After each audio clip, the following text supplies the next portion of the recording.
प्यारे भक्तों, आज आप श्रवण करें चंद्र छठ और हल छठ की व्रत कथा। चंद्र छठ की व्रत कथा भाद्रपद की कृष्णा पक्ष की षष्ठी को हल षष्ठी एवं चंद्र छठ मनाई जाती है। इसका व्रत कुंवारी कन्याएं रखती है।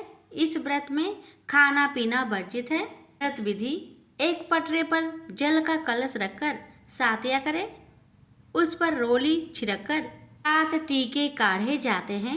1 गिलास में गेहूं रखे जाते हैं एवं ऊपर से इच्छा अनुसार रुपए रखे जाते हैं। हाथ में गेहूं के साथ दाने लेकर कहानी सुनते हैं। इसके पश्चात चंद्रमा को अर्घ्य देते हैं। गेहूं तथा रुपए ब्राह्मण को देते हैं। चंद्रमा को अर्घ्य देने के पश्चात लड़कियां व्रत का पारण करती है। चंद्र छठ की कथा: किसी नगर में एक सेठ और सेठानी रहते थे। सेठानी मासिक धर्म के समय भी बर्तनों को स्पर्श करती फिरती थी। कुछ समय पश्चात सेठ और सेठानी की मृत्यु हो गई। मृत्यु के पश्चात सेठ को बैल और सेठानी को कुतिया की योनि प्राप्त हुई। दोनों अपने पुत्र के घर में रखवाली करते थे। पिता का श्राद्ध था। पत्नी ने खीर बनाई। वह किसी काम से बाहर गई तो एक चील खीर के बर्तन में सांप डाल गई। बहू को इस बात का पता नहीं चला, पर कुतिया यह सब देख रही थी। उसे पता था कि खीर में चील सांप गिरा गई है। कुतिया ने सोचा कि खीर को खाने से ब्राह्मण मर जाएंगे।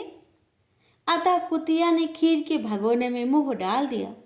गुस्से में भरकर बहू ने कुतिया को जलती लकड़ी से मारा, जिससे उसकी कमर की हड्डी टूट गई। बहू ने वह खीर फेंक दी और दूसरी खीर बनाई। सब ब्राह्मण भोजन कर चले गए, परंतु बहू ने कुतिया को जूठन तक न दिया। रात होने पर कुतिया और बैल बातें करने लगे। कुतिया बोली, आज तो तुम्हारा श्राद्ध था, तुम्हें तो खूब खाने को मिला होगा। मुझे तो आज कुछ भी खाने को नहीं मिला, उल्टा मेरी पिटाई और हो गई। उसने खीर और सांप वाली बात बैल को बता दी। बैल बोला, आज तो मैं भी भूखा हूँ, कुछ खाने को नहीं मिला। आज तो और दिनों की अपेक्षा काम भी अधिक करना पड़ा। बेटा और बहू बैल तथा कुतिया का वार्तालाप सुन रहे थे। बेटे ने पंडितों को बुलाकर पूछा कि उसके माता पिता किस योनि में है। पंडितों ने बताया कि माता कुतिया योनि और बाप बैल योनि में। लड़का सारा रहस्य जान गया। उसने अपने माता पिता बैल और कुतिया को भरपेट भोजन कराया और पंडितों से उनकी वर्तमान योनि से छूटने का उपाय पूछा। पंडितों ने परामर्श दिया कि भाद्रपद की कृष्णा पक्ष की षष्ठी को जब कुंवारी कन्याएं चंद्रमा को अर्घ्य देने लगे तो ये दोनों यदि अर्घ्य के नीचे खड़े हो जाए तो इनको इनकी योनियों से छुटकारा मिल जाएगा। तुम्हारी माँ ऋतु काल में सब बर्तन छूती थी, इसी कारण इसी दोष से इसे यह योनि मिली है। आने वाले चंद्र षष्ठी पर लड़के ने यही किया, जिससे उसके माता पिता को कुतिया एवं बैल की योनि से छुटकारा मिल गई। प्रेम से बोलिए चंद्रदेव की जय। हल छठ व्रत कथा: एक नगर में 2 स्त्रियां रहती थी। दोनों एक ही परिवार की थी और रिश्ते में देवरानी जेठानी लगती थी। देवरानी का नाम सलोनी था, जो बड़ी ही नेक, सदाचारिणी तथा दयालु थी। जेठानी का नाम तारा था, वह स्वभाव से बड़ी ही दुष्ट थी।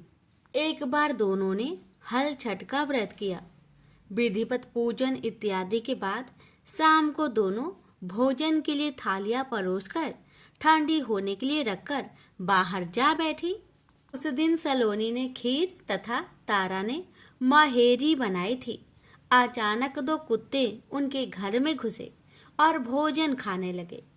अंदर से चप चप की आवाज आई तो दोनों अपने अपने कक्ष के भीतर जाकर देखने लगी। सलोनी ने कुत्ते को खीर खाते देखा तो कुछ नहीं बोली तथा बर्तन में बची हुई बाकी खीर भी उसके आगे डाल दी। लेकिन तारा थाली में मुंह मारते कुत्ते को देखते ही आग बबूला हो गई। उसने कमरे का द्वार बंद किया और फिर डंडा लेकर कुत्ते को इतना मारा कि उसकी कमर ही तोड़ डाली। कुत्ता अधमरा होकर जैसे तैसे जान बचाकर वहां से भागा। दोनों कुत्ते जब बाहर मिले तो एक दूसरे का हाल चाल पूछने लगे। जो कुत्ता सलोनी के यहाँ गया था बोला, मैं जिसके कक्ष में गया था वह स्त्री तो बड़ी भली है। मुझे खीर खाते देखकर भी उसने कुछ नहीं कहा, बल्कि बर्तन में खीर खत्म हो जाने के बाद उसने उसमें और खीर डाल दी ताकि मैं भर पेट खा सकूं। उसने तो मेरी आत्मा ऐसी तृप्त की है, मैं उसे बार बार आशीर्वाद दे रहा हूँ। मेरी तो ईश्वर से यही कामना है कि मरने के बाद मैं उसी का पुत्र बनूं और जीवन भर उसकी सेवा करके इस ऋण को चुकाता रहूं। जिस प्रकार उसने मेरी आत्मा को तृप्त किया है, उसी प्रकार मैं उसकी आत्मा को तृप्त और प्रसन्न करता रहूं। अब तुम बताओ, तुम्हारे साथ क्या बीती? लगता है हारी तो वहाँ खूब पिटाई हुई है। दूसरा कुत्ता बड़े ही दुखी स्वर में बोला, तुम्हारा अनुमान ठीक है भाई। आज से पहले मेरी ऐसी दुर्गति कभी नहीं हुई थी। पहले तो थाली में मुंह मारते ही सारा जबरा हिल गया।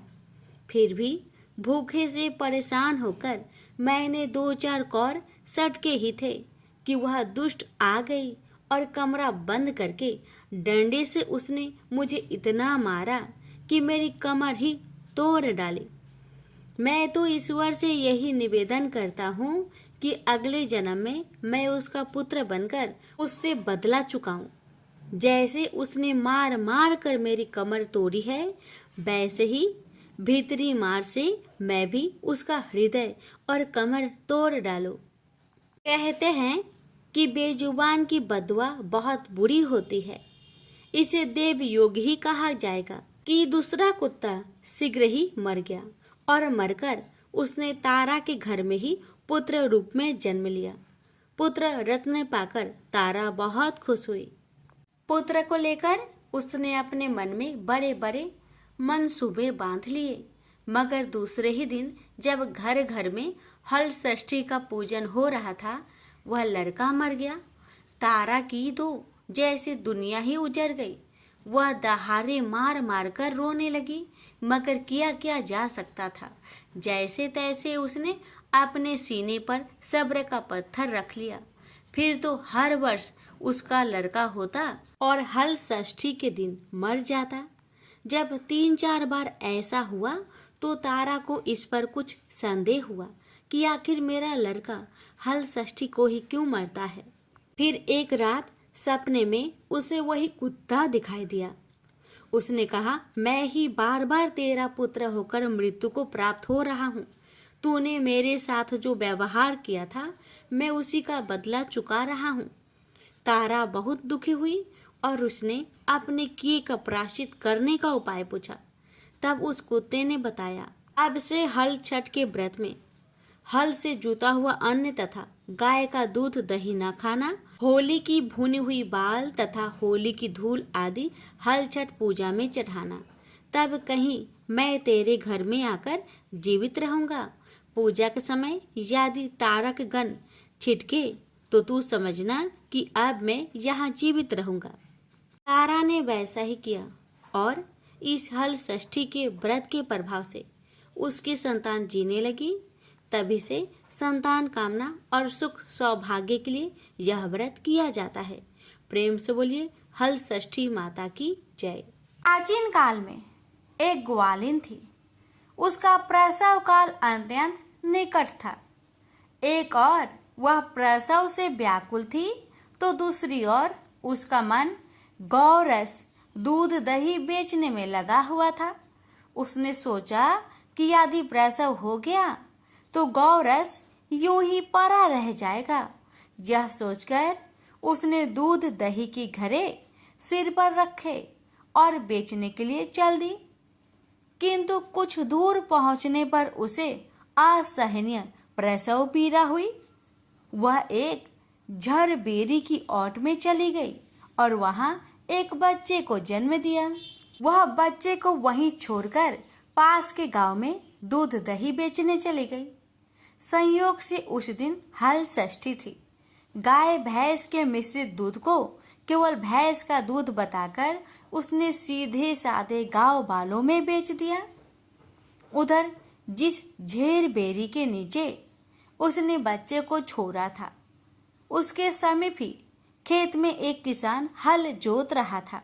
अचानक उसके बैल भड़क उठे और हल का फल शरीर में घुसने से वह बालक मर गया। इस घटना से किसान बहुत दुखी हुआ, फिर भी उसने हिम्मत और धैर्य से काम लिया।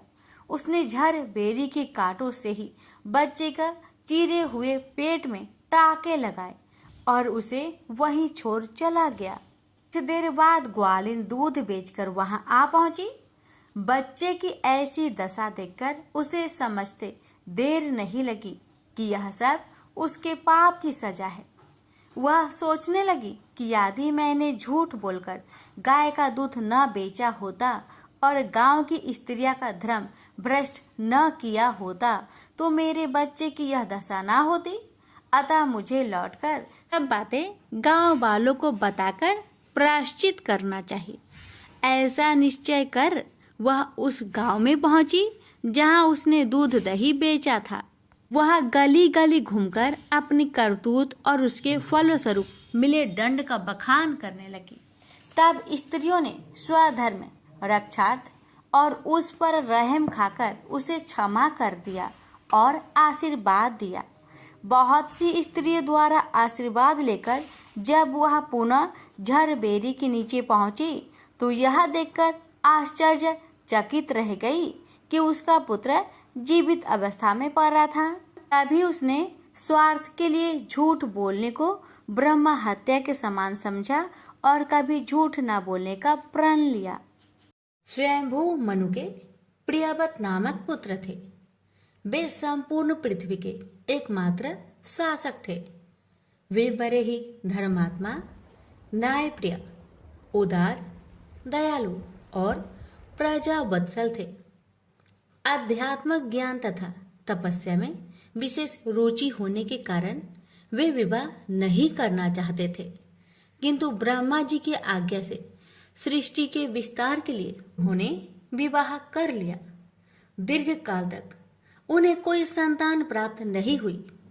तब महर्षि कश्यप ने उनसे पुत्र श्रेष्ठी यज्ञ करवाया और यज्ञ के प्रसाद के प्रभाव से रानी मालिनी ने यथा समय एक दिव्य कुमार को जन्म दिया, किंतु काल की प्रेरणा से वह कुमार मरा हुआ था।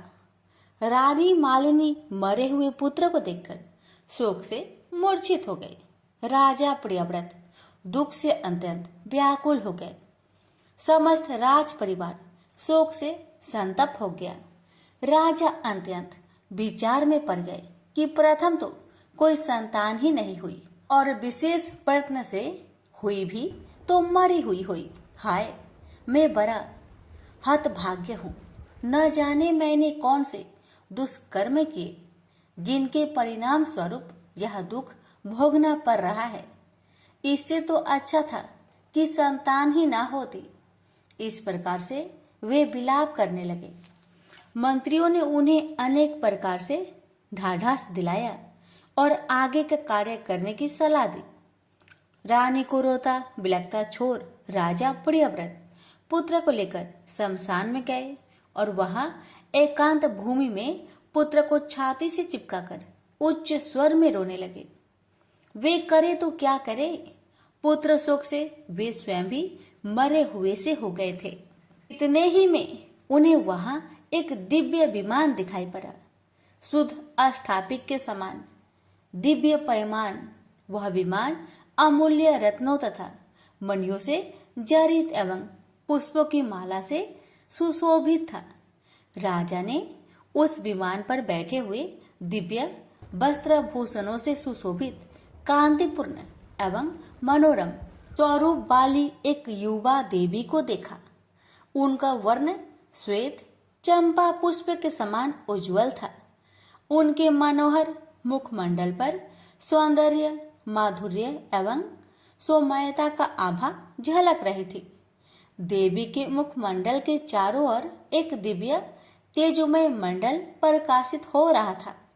वे मधुर मुस्कान बिखेर रही थी। इस रूप में उन्हें देखकर ऐसा मालूम पड़ता था मानो वे साक्षात कृपा की मूर्ति ही हो।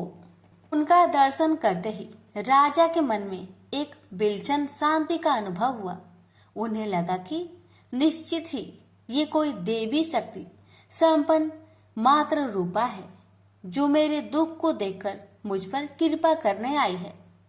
वे उन्हें प्रणाम करने लगे और फिर उन्होंने अपने मृत बालक को भूमि पर रख दिया तथा कतार दृष्टि से वे देवी के किसी विशिष्ट अनुग्रह की प्रतीक्षा करने लगे।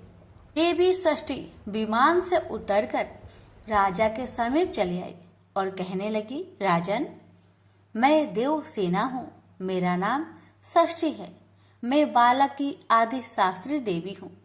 आज तुम्हारे पुत्र शोक से दुखी होकर मैं यहाँ आई हूँ। राजन, यह आपने ही कर्मों का प्रभाव होता है कि कुछ लोग संतानहीन होते हैं, कुछ लोगों की संतानें मर जाती है और कोई उत्तम संतान से युक्त होते हैं। सुख दुख, हर्ष, भय और शोक, संपत्ति तथा विपत्ति ये सब कर्मों के अनुसार ही होते हैं। ऐसा समझकर सबको सत्कर्म में ही प्रेरित होना चाहिए। आपके दुर्देव से ही आपको संतानहीनता प्राप्त है। उसका फल आपको मिल ही गया है, किंतु मेरा दर्शन अमोघ है। यह बालक जैसे आपको प्रिय है वैसे ही मुझे भी प्रिय है। आपकी रानी मालिनी का जितना मात्र स्नेह इसके प्रति है उससे अधिक मुझे इससे प्रेम है। बालकों की विशेष रूप से रक्षा करना मेरा कार्य है, अतः अब आप शोक का परित्याग करें। ऐसा कहकर कृपामयी देवी ने बालक को अपने गोद में उठा लिया और अपनी योग लीला द्वारा खेल खेल में ही उसे जीवित कर दिया। अपने वास्तविक माता के अंग का मधुर एवं दिव्य स्पर्श पाते ही उस बालक की आभा एवं छवि भी दोगुनित हो उठी और वह बालक माँ की गोद में मुस्कुराते हुए किलकारी मारने लगा। राजा हाथ जोड़े उस अद्भुत दृश्य को देखते ही रह गए। महान आश्चर्य और देवी की कृपा शक्ति को देखकर राजा अभिभूत से हो गए। तब देवी ने राजा से कहा, राजन, यह तुम्हारा पुत्र सभी सद्गुणों से संपन्न है। यह भगवान नारायण का कलावतार है। यह क्षत्रियों में सर्वश्रेष्ठ तथा संपूर्ण पृथ्वी का आधिपति होते हुए सहस्त्र यज्ञों को संपन्न करेगा। यह महान ऐश्वर्य से संपन्न निर्मल हृदय, विद्वानों का प्रेम भाजक तथा योगियों, ज्ञानियों और तपस्वियों का सिद्ध रूप होगा। इसे जन्मांतर की सभी बातें याद रहेगी। तीनों लोकों में इसके यश एवं कीर्ति का गुणगान होता रहेगा। ऐसा कहकर देवी ने उस बालक को सुब्रत नाम से पुकारा और तभी से उसका यह नाम प्रसिद्ध हो गया। देवी ने पुनः कहा, राजन, तुम स्वयंभू मनु के पुत्र हो। संपूर्ण त्रिलोक्य पर तुम्हारा शासन चलता है, अतः तुम सर्वत्र मेरी पूजा कराओ और स्वयं भी करो। यह कहकर भगवती षष्ठी ने बालक सुब्रत को राजा को समर्पित कर दिया और अनेक आशीर्वाद एवं वर प्रदान कर वे अंतर्ध्यान हो गई। हे षष्ठी माता, जैसी कृपा आपने राजा पर किया वैसी कृपा आपकी कथा कहने वाले, सुनने वाले, हुक्कार भरने वाले अपने सभी भक्तों पर अपनी कृपा सदा बनाए रखना। प्रेम से बोलिए षष्ठी देवी की जय।